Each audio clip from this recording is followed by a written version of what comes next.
Assalamualaikum warahmatullahi wabarakatuh. Perkenalkan, nama saya Wandi Setiawan dari semester 3A. Di sini saya akan mereview materi pertemuan ke-11 mata kuliah Hukum Pidana Lanjutan dengan dosen pengampu yaitu Profesor Dr. Hajah Yani Nuraini SHMH dan juga asisten dosen yaitu Dr. Muhammad Rendi Aridayandi SHMH.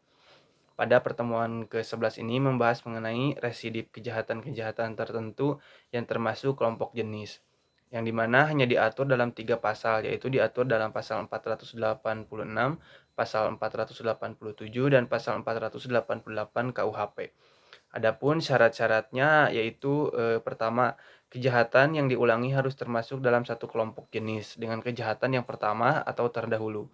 Nah, kelompok jenis kejahatannya termaksud yaitu kelompok jenis kejahatan pasal 486 KUHP mengenai kejahatan terhadap harta benda dan pemalsuan. Misalnya pemalsuan mata uang pasal 244 sampai 248, pemalsuan surat 263 sampai 264, pencurian 262 sampai 265, penggelapan, penipuan, kejahatan jabatan dalam pasal 415, 417, 425 dan penadahan dalam pasal 480 sampai 481.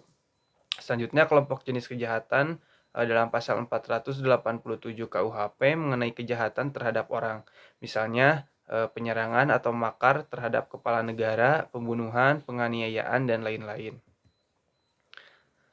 Selanjutnya yaitu kelompok jenis kejahatan dalam pasal 488 KUHP mengenai kejahatan penghinaan dan berhubungan dengan penerbitan atau percetakan.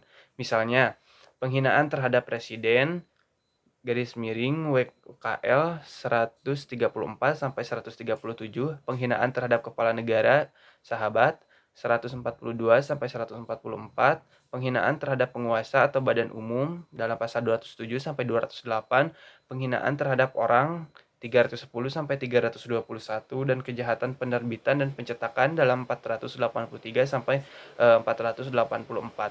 Nah, berdasarkan contoh-contoh di atas, maka kejahatan-kejahatan yang diatur dalam pasal 486, 487, dan 488 KUHP hanya kejahatan-kejahatan tertentu saja.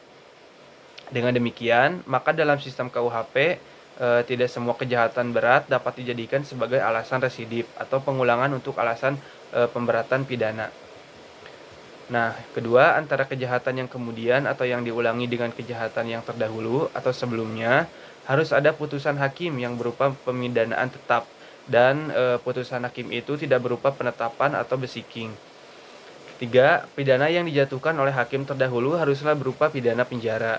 Yang keempat yaitu ketika melakukan pengulangan tindak pidana, tenggat waktunya belum lewat 5 tahun, yaitu dihitung sejak menjalani untuk seluruhnya atau sebagian dari pidana penjara yang dijatuhkan terdahulu, dan sejak pidana penjara tersebut sama sekali telah dihapuskan, atau belum lewat tenggang waktu daluarsa kewenangan menjalankan pidana penjara yang terdahulu. Nah, selanjutnya yaitu ada residiv pelanggaran, yang dimana diatur dalam buku 3 KUHP, yaitu ada 14 jenis pelanggaran yang merupakan alasan pemberatan. Pertama, pasal 489, kenakalan terhadap orang atau barang. Kedua, pasal 492, mabuk di muka umum, merintangi lalin atau mengganggu ketertiban dan keamanan orang lain. Ketiga, pasal 495, memasang, menangkap atau alat untuk membunuh binatang buas tanpa izin. Dan selanjutnya pasal 501, menjual dan sebagainya makanan atau minuman yang dipalsukan, busuk atau berasal dari ternak sakit atau mati. Kelima, pasal 512, melakukan pencaharian tanpa ada keharusan atau kewenangan atau melampaui batas kewenangannya.